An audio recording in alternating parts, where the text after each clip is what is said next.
Hey everybody, welcome back to another recap of 90 Day Fiancé the other way. That way. Here on YouTube, right? Yeah. YouTube. Mm-hmm. Hi, y'all. Which means small censor city.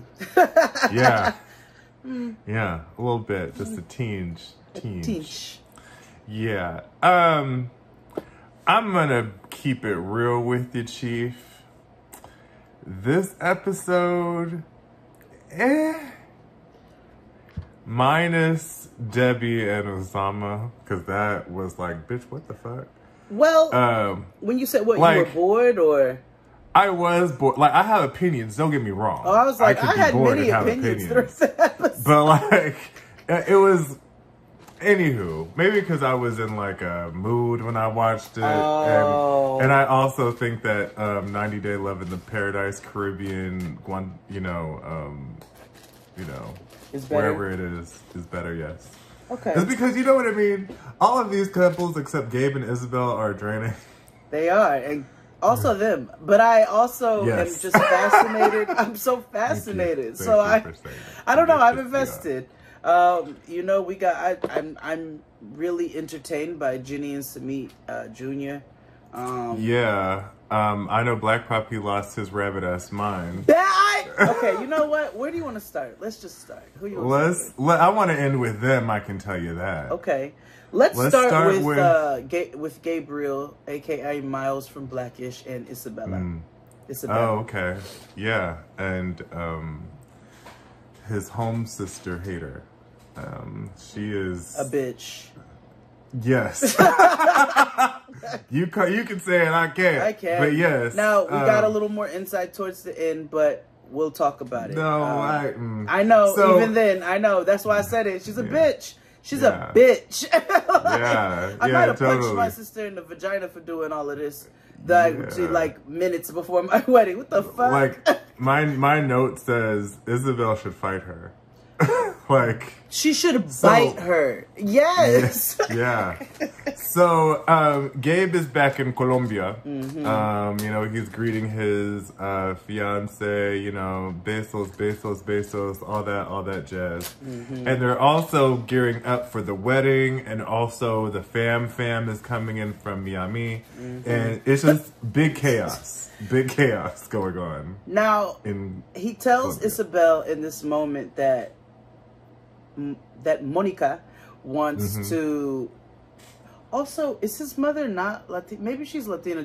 Never spoke Spanish. Because my father does not know how to. My father does not know how to speak Spanish. So maybe keep that in mind, because I have a note about that. Okay. So anyway, he tells Isabel that Monica wants to be his maid of honor, but also walk him down the aisle. And at this moment, it's looking a bit like the controlling nature that he spoke about to his mom and Monica is coming into play. It's like, girl, if she wants to do 7 things at the wedding, let her. Her brother's getting married. He can get married. You know, it's so much, but also I don't believe in bridezillas, right? But I do believe if this is your day. Meaning like if this is your day, then you want it to go absolutely how you want it to go, because it's the one time. There are bitches on wedding day, and I don't care if it's your day. If you're neurotic, you get a fucking grip. Yeah, but I didn't think this particular moment was. Oh no, it didn't feel like Bridezilla, you know what I mean? But it just felt like a little bit like maybe she was leaning towards the controlling nature that he spoke about. So it was like, oh, okay, well, why you got an opinion about what's going on that side? Like, I feel like either side of wedding parties should leave the other one alone. As long as it's cohesive enough. Like, people have things that are important to them that may not resonate with you, and the job of this day is to bring you guys together as a union, which means unionizing those individualities as well. So if you got 7 best friends and then the other person got 2, and they can't come up with 5 more stranger niggas to walk with your 7 best friends, then figure out a way to let your 7 and let his 2 or let their 2 walk down the aisle, because that's what these are the 2 things that are important to either one of you. So, and that is what I was saying, like, child, if Monica wants to motherfucking twirl his ass around the room, you know, because they're close like that, then let it happen. But I also didn't understand why his mother wasn't walking him down the aisle and why his sister insisted on that. But we figure it out as time goes. because my thing also was like, especially at the end of the episode, and we realize that they're not as close as we think they are, and it's like, well, why would you just? I don't know, maybe because I'm old and cynical and hate everything, but I'm just like, well, why the fuck? Not as close as we thought they were. Absolutely, because she is a thorn. Yeah, and he's a pussy. So yes, yeah, like he is so weak. But anyway. I like, is this your little sister? Punch her in the vagina. That's what we used to do. Yeah, like, oh my gosh. So. They're having a small wedding on a farm now, and I was just like, oh God, even in another country, they have to have this small farm town shit. I love so it. Weird. Farm weddings just don't do it for me. And I love it. And as long as it don't smell like hippo ass, I'm good. It's just, it's not for me. So, you know, they go out and Gabe tells Isabel about what Monica said about the prenup. Hold on. Before they even get to lunch. Oh, yeah, I'm sorry. You're right. I'm sorry. Keep going. Because he tells her ahead of time. Yes. No, you're right. Keep going. Because so they go kick it. They go get a little lunch or whatever, a little nosh. And he was like, you know, we have a lot of money around to do, and she's telling him all this stuff about the wedding, and you know they have a conversation about what Monica and him had talked about with money, and her Isabel being a user or whatever she assumes that she is, whatever novella she's created in her head, which is not there.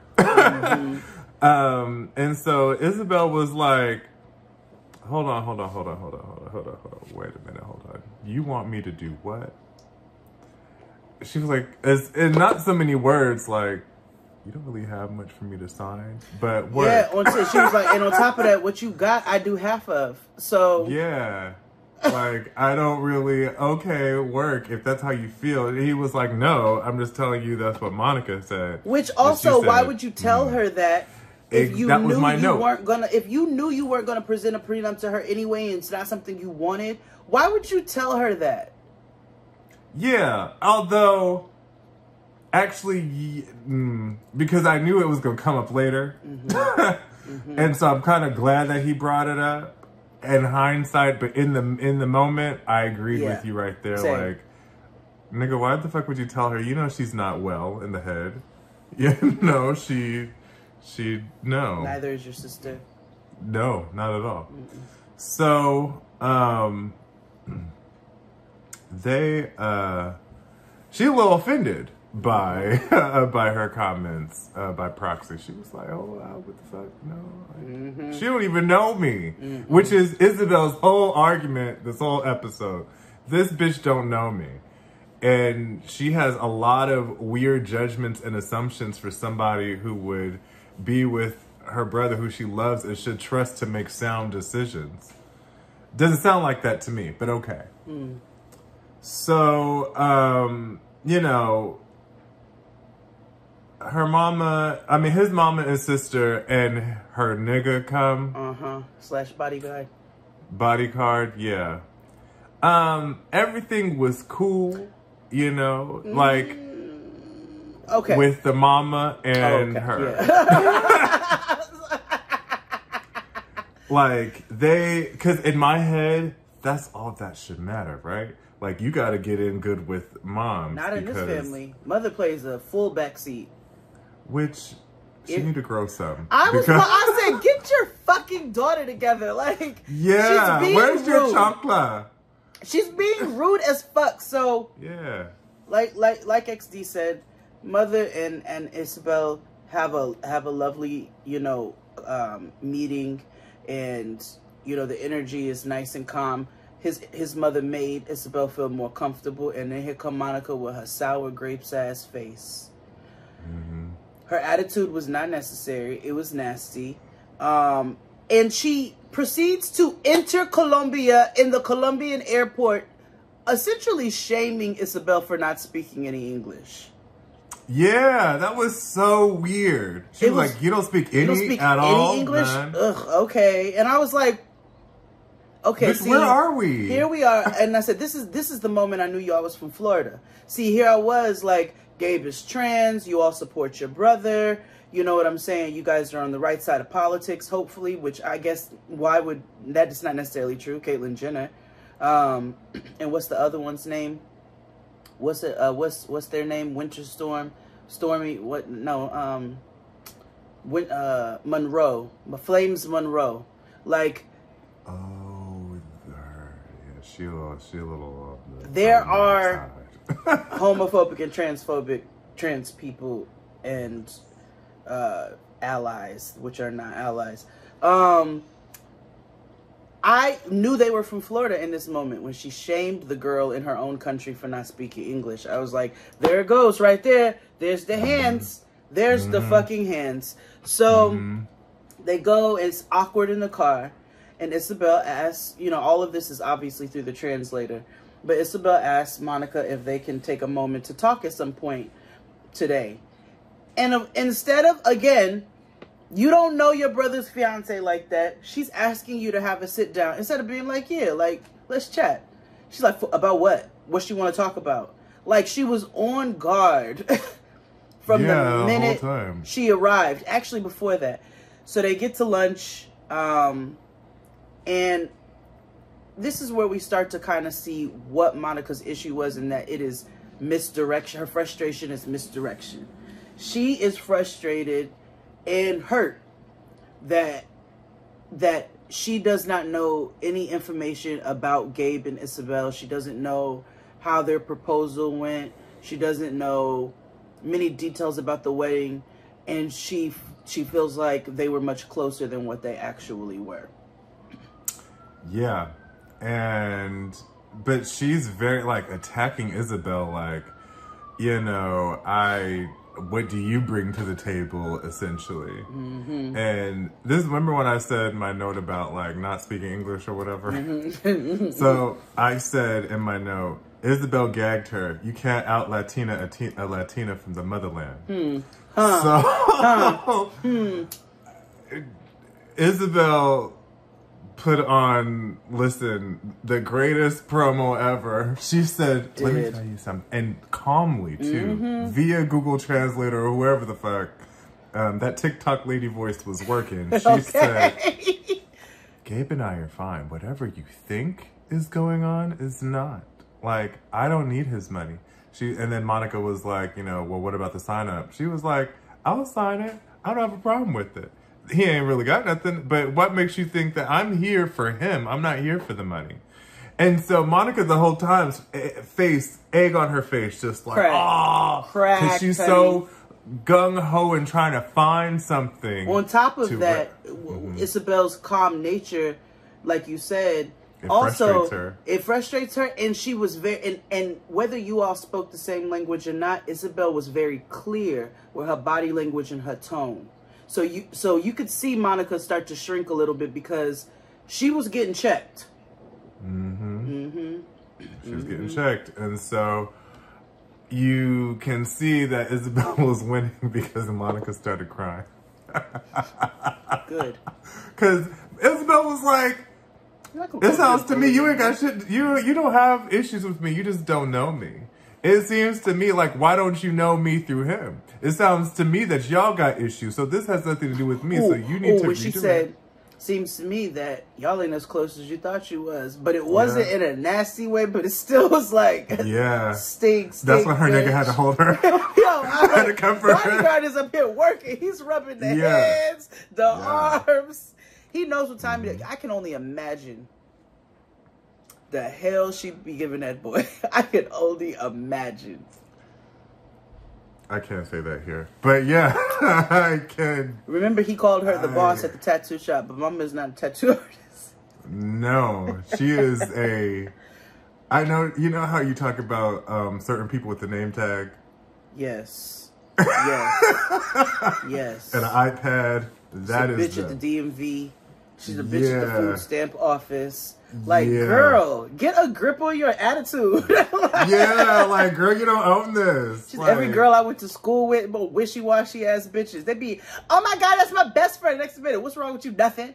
I'm like, girl, get a fucking grip. Right. That fiery personality is only gonna get you so far, you know? But also, Isabel, it was really lovely that she was there because the frustration that Monica had, she then redirected it to Gabe where it should have been in the first place, but there also needs to read it, a mirror needs to be held right here, and you need to understand why your brother don't talk to you about shit. And as their voices are raising, Isabel intervenes, and she said, hold on, I gotta translate. Everybody calm down. She's like, first of all, not in my country, not this ghetto shit. She's like, second of all, she was like, Monica, I love Gabe. And my family loves Gabe, and they respect him. And that is the most important thing about all of this, is that we love and respect him and love him in our lives, and you're not losing him. You're just gaining us as well. And that's when she gets all emotional, and, you know, we see the little sensitive thug or whatever the fuck. Yeah, well, next week, she evolves into the ultimate cunt. Yeah. And she doesn't come to the wedding. So well, it might be a mystery. Right. You know how they do with production, but she says that she's not coming to the wedding. So, which, like you said, is a cunty fucking move to do to your brother on his wedding day. And that was him. Let's move on to AI and girls. Because not much happened with them, I'm surprised. But we did find out that Cairo really is like they OG niggas, because Mahoud went to go meet his brother to go eat, play dominoes, and talk shit. Because when I tell you, the bones was being thrown. But not only, I don't know if you peeped, when he first got there, they dapped up. Like, yeah. They always do. You haven't noticed that? They always do. This is my first time noticing. I was like, okay, come on, somebody. Y'all was hella black originally. It's in the blood. So, essentially, you know, Mahmoud meets with his brother to get some insight and tell him that he's considering moving to the States. Yeah. And so, you know, they go into the bar, you know, the speezy, you know, they throw in bones, and he's like, so listen, you know, me and, you know, AI was talking, you know, ChatGPT said, hey, I'm leaving and you can roll bounce with me too. And because since she has tried twice and failed, maybe I owe it to her to try myself to live in America. I was really impressed. I was blown away because he said what you said, and he got a little bit more specific and said she's attempted this for 4 years. For 4 years, she has attempted to live in Egypt and does not like it. And I would be selfish and self-centered if I didn't at least make an attempt on my end as well. I did not think he was capable. And so... Me either. That was very good husbanding.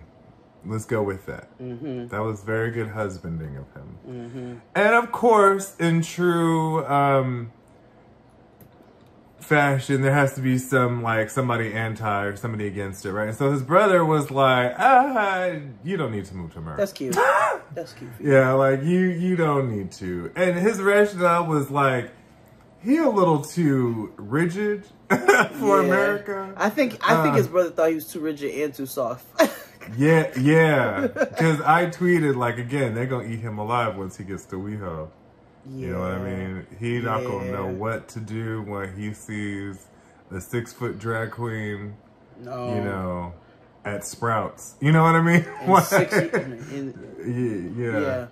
Like, he's going to just make that face like he ate a whole bunch of lemons and prunes at the same time, and just freak out. Whereas, you know, AI can't look out for him all the time because she'll be at Buffalo Exchange. What? Yeah, or doing or out Uber of the Eats. closet. Right. Yeah. Delivering my lemonade. Yeah, exactly. So I don't know. Location change, you know, may or may not fix things.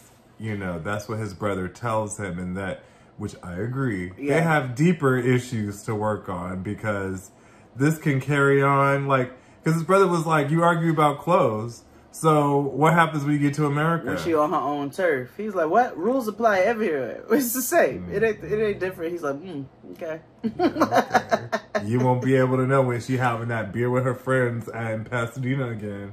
You're going to flip out. What's going to happen then? Can't stop her from hanging out with people, going out, people telling her to be free and shit. She on her own shit after that. Because you'll get arrested if you say she can't. Because tell me she wouldn't call the folks. She would use those creepy little fingers and dial 911 so quick. Please. Please. But that was essentially them.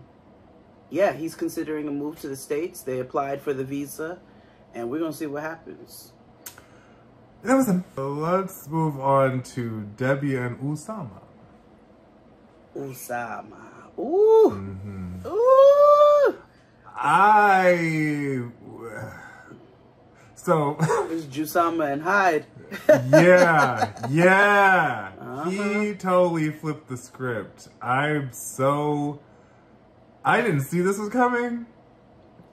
Not like this. And let me put it this way, I didn't see it to go like this, you know. Are you the messiahs of my heart?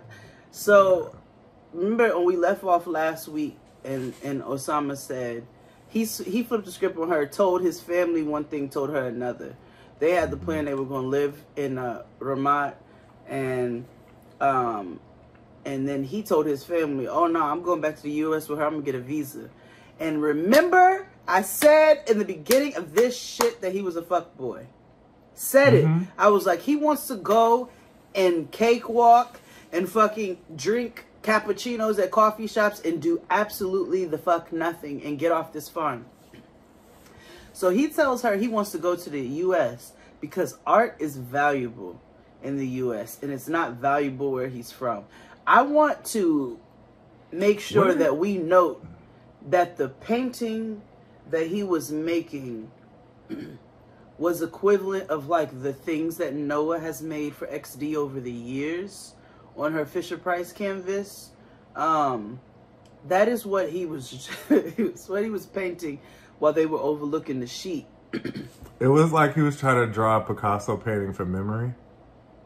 Yeah, or he was like, Bosky, I can do this. Yeah. I can too. So he admits that he switched the plan up. Like, he admits that he was low-key deceitful and not honest with her. But still stands in it. He's like, yeah, I mean, yeah, I switched it up on you, but like, we go to the U.S. and that's that on that. Debbie said the most poignant thing that I have heard on television. She said, I'm not supporting no man. Period. I have it in the notes. I said, I know that's fucking right, Debbie. She said, I'm not supporting no man, and I won't be with someone who just wants a visa. Yeah, like, period. Like, no. What makes you think that, in his mind, right? Like, you know exactly what the fuck you telling her.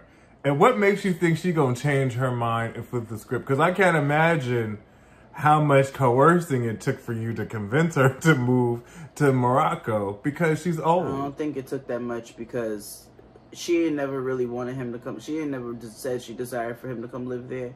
And she fell in love. She ate them words right the fuck on up. So I don't think that took much. But So he gets nasty when she says she's not supporting no nigga. and he's like, okay, then we done then. Like, he's like, you already knew what the plan was. He just told us he switched the plan up.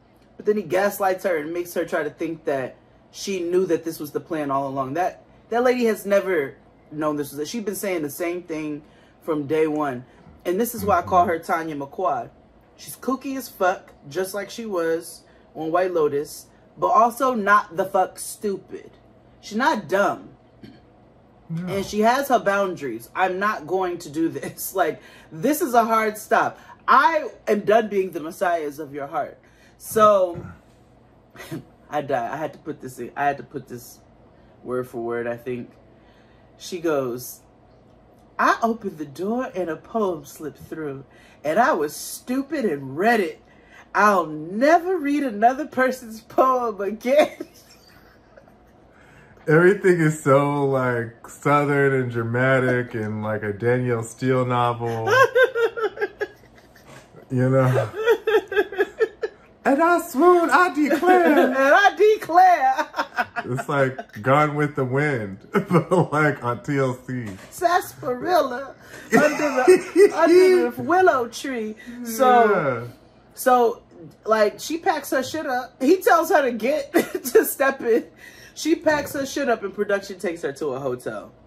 Now, the next day, she wakes up and she, for whatever reason, is at full glam. To go. Not for whatever reason. It's because she's Debbie. Yeah, it's because she's Debbie. Debbie in full glam. Sits on her iBed and calls her son Lieutenant KK Kenny. Yeah, her son with 3 Ks. No, another quotable. Oh my God, I have almost quotes again for the rest of the thing. She said, Osama had the guts to tell me we're gonna get married. So she calls KK Kenny. And first she said, yo, I laugh all through her segment. She goes, Julian, it's Mama. Like he's dying in a coma. It doesn't recognize her. And he's like, yes, I know, girl. I'm on the FaceTime with you. Right, I know. And so she tells him what's wrong.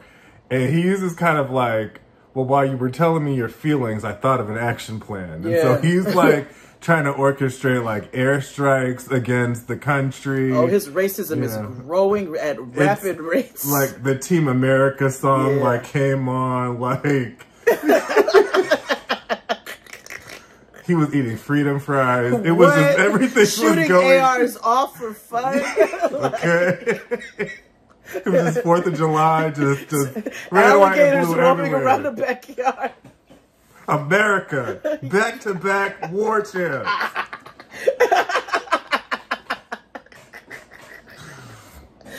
Woo! He was ready to get active. What? And I'm like, I hate that this is happening with somebody from the from the continent. Like, I hate this. Because I get like, he's hurt for his mother, right? Because he's like, this nigga hurt my mom. But also, I knew y'all was as well. Like, ooh, infidel. I knew it.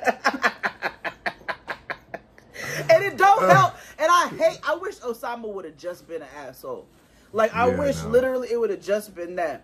But it's the fact that he conned her for a visa. Like, the very quintessential stereotype where I'm like, brother, why? And I gotta be honest, it seems to me you have a better life on a farm than you do in America, where you may or may not be on a voucher. Can you imagine him in that eye walking through fucking Georgia where she lives? No. Exactly. Well, first of all, because... Why? Because the eyes in Alabama? Sorry. Well, it's YouTube. Oh, no. Oh, no.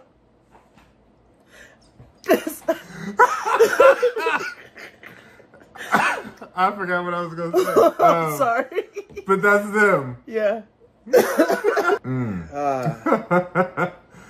Rishi and Jen, right? I do have the most notes for them. Yeah, same. Also, because a lot of shit happened, and it was interesting because I happened to was finishing up Indian matchmaking at the same time I was watching this. So, have you started it yet? No, but I will because I know I have to. Yeah, it's very interesting watching it juxtaposed to this. Is Queen DSW back? No, oh, okay. No, but there are some returners, okay. And it's weird how they do it because it's like you've seen them before. And it's like, oh shit, this girl was there. And I'm like, why didn't they introduce her then? And like, okay, a whole nother season later, she's here. Or guy.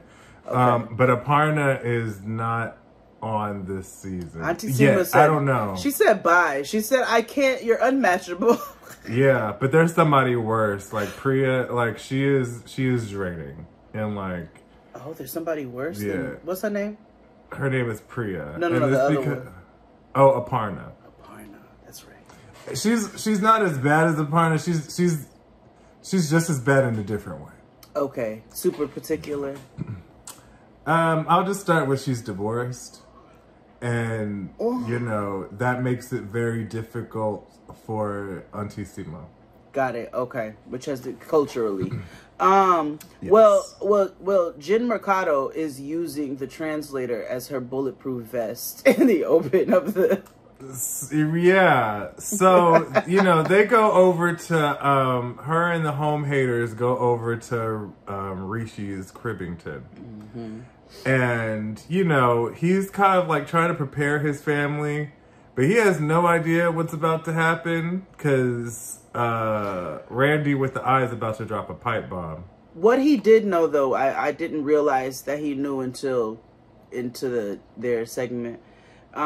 He did know she was coming specifically to talk to his family, to ask questions around them trying to match him up and marry him off. Exactly. But so many things are like, okay, culturally I gotta remember, but also. No. My mother would never let no white woman come up in my house, come up in her house asking her any questions. Asking a bunch of questions. Again, so, you know, Chris don't really watch the show, but they always you know how husbands do, they just magically find themselves. He paused this, and he was like, so he paused it. He was like, hold on, I gotta show you something. I'm like, okay. This nigga went to YouTube. Pulled up the clip of Precious where he was like, you brought that white bitch to my house and ring my doorbell. When I tell you, I was screaming. He was like, that is the exact same thing. Yep. Because oh my gosh. So Rishi don't like the fact that she brought her translator. Even though he's a little smitten with her, not gonna hold you. He's like, I'm mad that she's young and beautiful. My family probably will think the translator is for him. But I'm like, no, now you mad because you see that. Because you ain't never met her before. You mad that Jen Mercado brought her. And Jen Mercado felt away when she first saw her too. So it's super awkward. Like, it's LOL, he, hoo, whatever.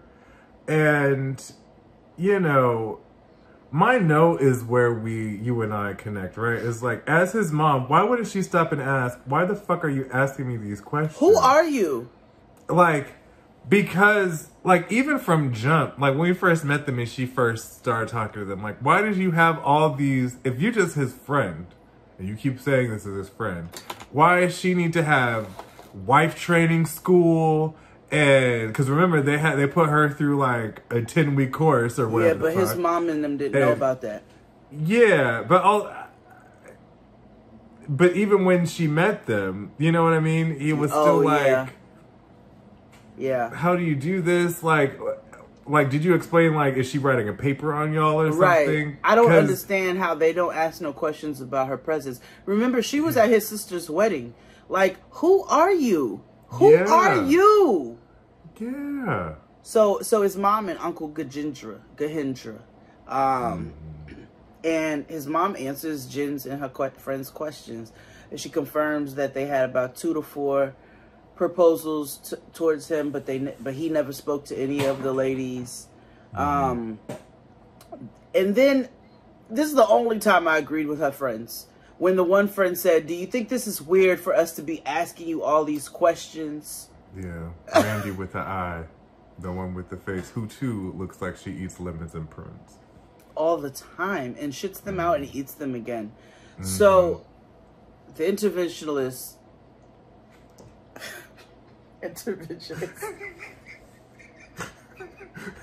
The fact that she says that without laughing herself is funny to me. I'm a certified interventionist.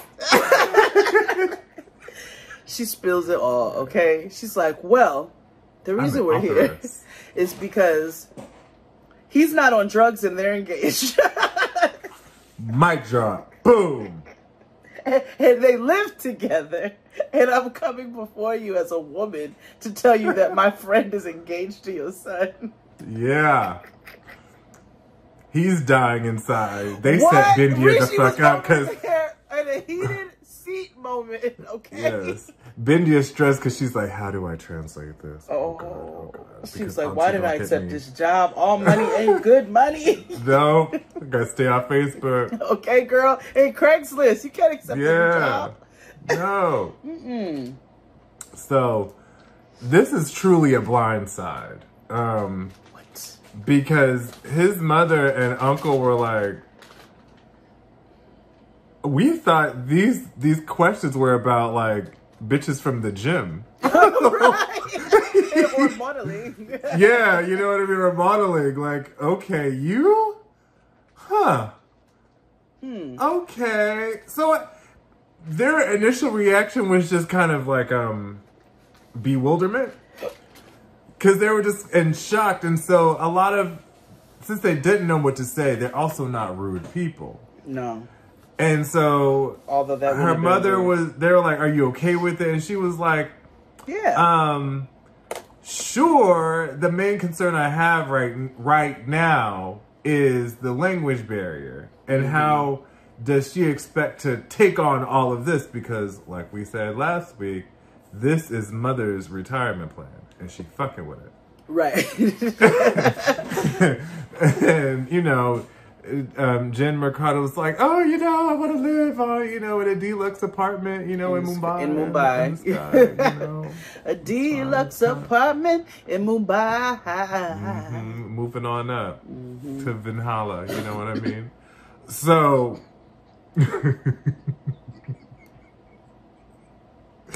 I know, deities. So, anywho, I hate you. This is so awkward, right? And so, like, they all kind of like, oh, yay, she's on board. And no, his mother was like, I need to have a private conversation with my son, but, and the whites were totally okay. They were like, no, we understand. We understand. This was a lot on you today. And they're like, thank you, whatever. So they excused themselves, which they should have. Rishi's kind of like, this is too good to be true. How come my mama and uncle ain't saying nothing? But they just all right with it, He's like, oh my God, I'm so happy. And he walks them out and he acts like he's happy with Hater homegirls and hugs them and thanks them so much for opening this road with his family and Walter Mercado. And then it turns into the Netflix dun-dun scene. And so he sits with his mama and uncle, and his mama was like, what the fuck is this? What the fuck is this? I think you trying me right now, just like Monique did in Precious. Like, I think you trying me right now. I think you trying to fuck with me.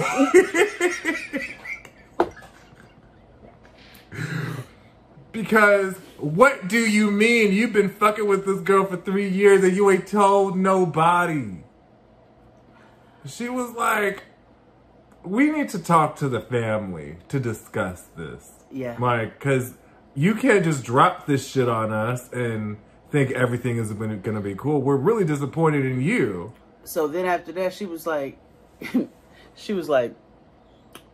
She don't speak English. I don't love that. Uncle was like, you know what I'm saying? You the head of household.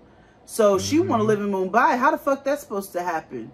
Mom was like, oh, my heart is broken. And then she going, hold on, skirt, everything. And I knew this was going to happen. How old is this bitch? And he was like, what? And she was like, how old is this bitch? If you can hunt, you can hear. She said, if you can hunt, you can hear. How old is this bitch?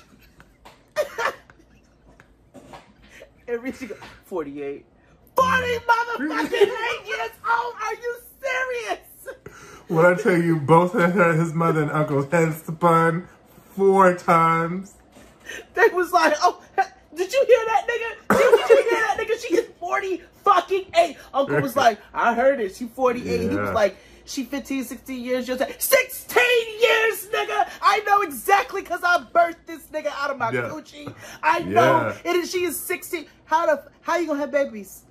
Yeah. How you gonna? How? No. She's like, we don't even need to talk. No, nobody's going to. She said, I don't even need to bring this to tribal council. I don't need to bring this up to family. No immunity. Immunity aisles are void for this round. She is being voted off tonight. Put her blood out. Where is the game of the... Like, no. Yeah. Done. He was like, how do I tell her? He was like, tell her bye. Like, she was like... Okay, when I audibly screamed at this moment. She said, you tell her I'm sorry I wasted your motherfucking time and I gotta go. Period. Can't marry you, bitch. He was already mad because, remember, this little pipe bomb or whatever fucked up his plan. Yeah, blindside, because the astrologer told him to wait for 50 days. But I thought that was in the impression of that's the day they're supposed to get married, not tell the family. No. That was the day they were supposed to tell the family, August 2nd. Well, now he in the bathroom crying, saying damn to himself. So, because it was a solid, resounding no. I've never heard a clear no from anybody. They was like, yeah, nunca, no, never. I don't even speak the language. I was like, ooh, this bitch said that was hell clear. No. Well, that entire conversation, what was it, Hindi? It was clear. Clear. I understood every word. I didn't need the subtitles. I didn't need none of that. I knew everything they were saying. Fuck that bitch and the set she claimed. Look, and then I hollered when they was like, before the resounding no heard around Mumbai, they were like, oh, okay, so, all right, we bringing this to our people. Because she had her back up here. She brought her army, better yet, Navy, up in my living room. So I'm taking this shit to my people, too. Fuck that. Yeah. And mind you, his mother did this whole thing with a smile on her face. She was like, oh, no. That's not happening. And that was them. Oh, boy. We're wrapping up with... Danielle and I Know Black Puppy.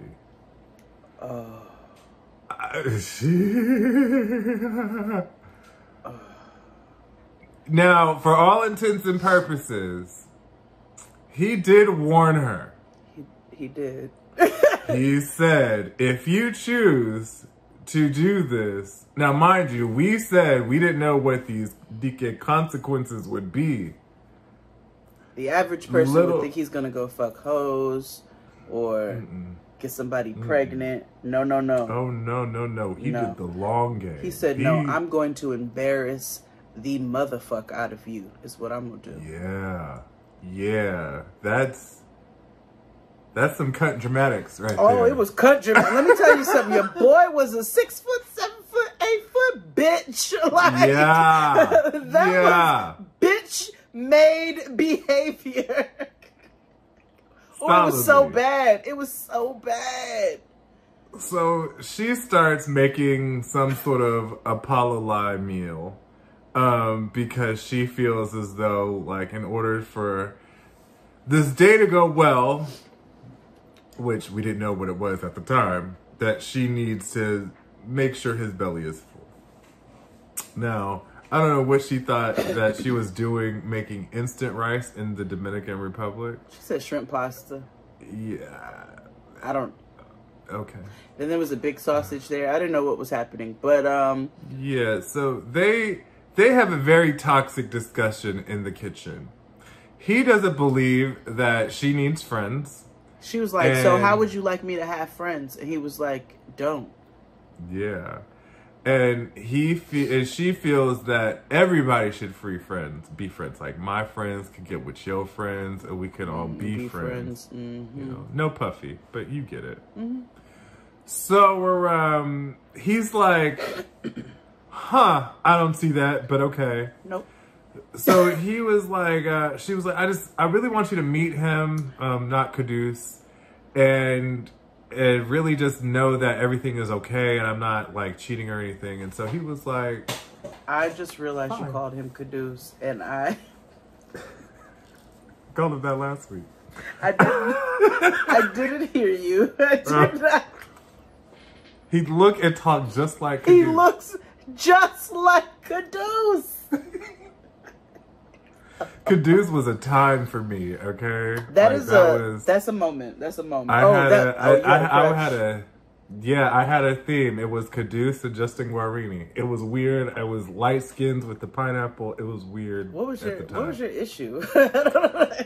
It was like I had with like blacks being natural and surfer types. Like, I was into Eric Benet at the time. Like, niggas who didn't look like they wore shoes and wore those cowrie beads. I was into that. Like, white, but nigga. Like, you get what I mean? I was like, because they were all so it was still black. It was still black. Okay. Anyway, so...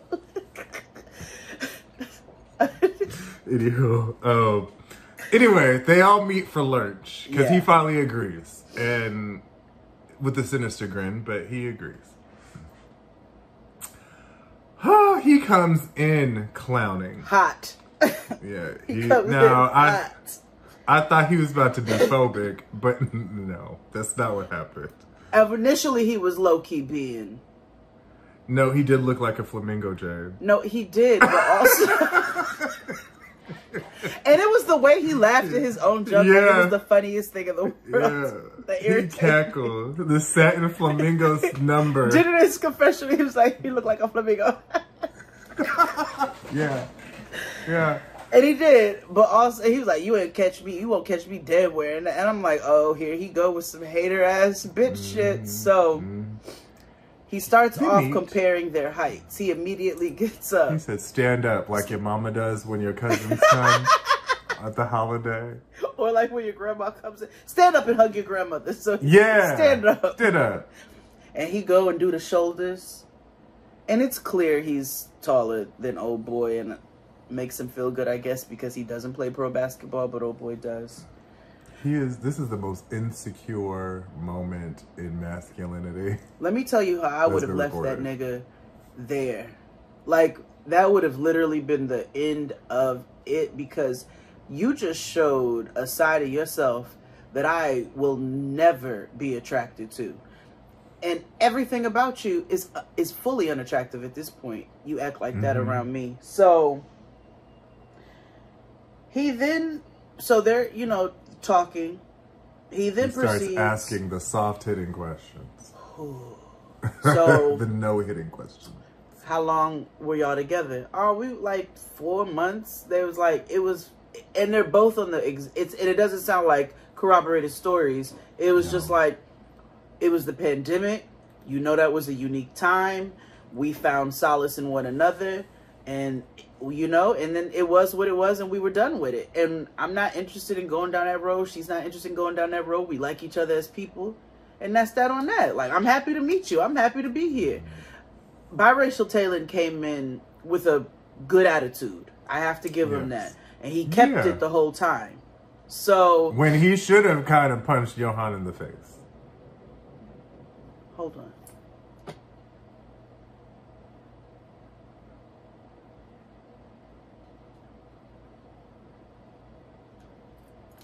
Thought I heard something. Maybe there was something outside. Anyway, so Yes, he could have very well punched him in the face. But he didn't. So then Johan proceeds to ask him the size of his penis. After he Is your dick big, yes or no? And I was like, brother, he was like, I wear a 14, you wear a 14. I know I got a big dick. She likes big dicks. You got a big dick? And Taylor's like, whoa, nigga. Like, whoa, nigga. And she's initially laughing, which you can tell is just a cover for her embarrassment and humiliation at the moment. But she shuts it down because it's inappropriate. You don't ask nobody about their parts. Like, you don't ask nobody about their parts. And Taylor asks, he's like, yo, do you trust her? Like, never mind me, do you trust her? Because this is feeling like you don't have a trust for your wife, and that's a conversation that you all need to have. And Johan said he doesn't, because she does one thing, she says one thing and does another. Now, we have seen her manipulative white woman ways. Yes.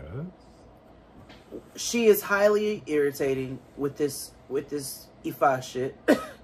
And she does have a know-it-all quality about her, which is why I don't feel bad for her. I do feel bad for this particular situation because any partner going out of their way to humiliate their partner is just, that's not a good feeling at all. But also, you got with this man because you thought you were smarter than him. Outside of the fact that you was attracted to him, you wanted what you wanted. You were determined to live somewhere near a beach. It's not lost on me that you did a 5-month relationship with somebody in Miami when you was living in New York because the pandemic hit. And then immediately you go down to DR. You wanted to be in warm weather. You wanted to be near a beach. You got this big, tall, fine nigga. And then you thought you were smarter than him. Thought you hit the jackpot. So I'm not saying she deserves that, but I'm also saying that I don't feel bad. Yeah, I don't feel bad. Yeah, no, not at all, actually. No, like, no, I don't. But in fact, I'm kind of like, well, he told you, girl. He's a little smarter than I thought. I guess you thought he was. He's an asshole, but he's a little smarter than you thought he was. I'm not excusing his behavior. Oh, no, they both get on my nerves. Let us be clear. Yeah. But I also, like, I see you, girl. But I also did not understand what he was talking about when he says she says one thing and does another. Because as we've seen through this, that's not really been the case. She said she wanted to move to DR. She said that's what she was going to do. She, like, everything she said to him is what she's done. Yeah. So, I'm a little lost there, too. But...